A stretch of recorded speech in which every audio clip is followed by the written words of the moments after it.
Hi everyone, Michelle here at Serendipity House in Southern New Hampshire. I am so happy you're joining me today. I've just wrapped up a really fun project. Check this out. Cloches, the new Iron Orchid Designs mold, and some dried hydrangea from a friend's garden because I love the purples, the blues, and the green tones. Look what I did. Here are just a couple. I have so many ideas for these. I'm like not even sleeping. I can't wait to just make more. This video is part of the Iron Orchid Designs 2024 holiday release. To see more videos from other makers on all the new products, click the link below. Make sure your surface is level before you start pouring your resin. I'm using Alumilite clear cast. This has UV protection, so I know it's not going to yellow. This is a 1-to-1 ratio and it does not set up quickly. We're just mixing up enough resin to cover the bottom of the mold. Use a heat gun to pop the bubbles, but make sure you're moving it around a lot so you don't burn your mold.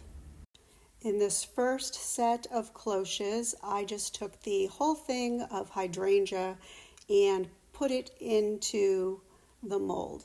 I'm not separating the petals. It's going to be nice and thick. And you can see I put what I had handy on the top of them to weigh them down so they didn't float up. I let them dry about 8 hours and added more resin the next morning. And I waited until the next day and released them from the mold. There's a little bit of over pour, but that's because I wanted to make sure there weren't any air pockets. Just pour less resin in yours or cut it away with an X-Acto knife. Pull away any extra things sticking out from the back and add some gilding wax with your finger to hit all the high points of the mold. This is so easy, really adds a dimension, and the detail in the mold is fabulous.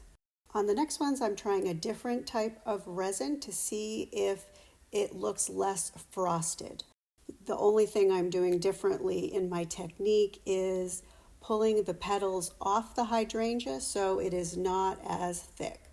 I'm just wondering if the whole thing's going to be more translucent this time.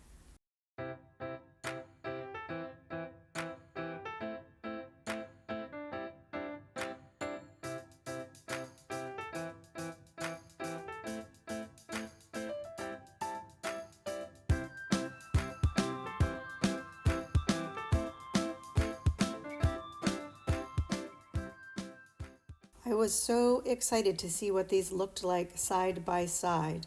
Honestly, once I got the gilding on the new ones, I could not tell the difference between the two, except there were less flowers.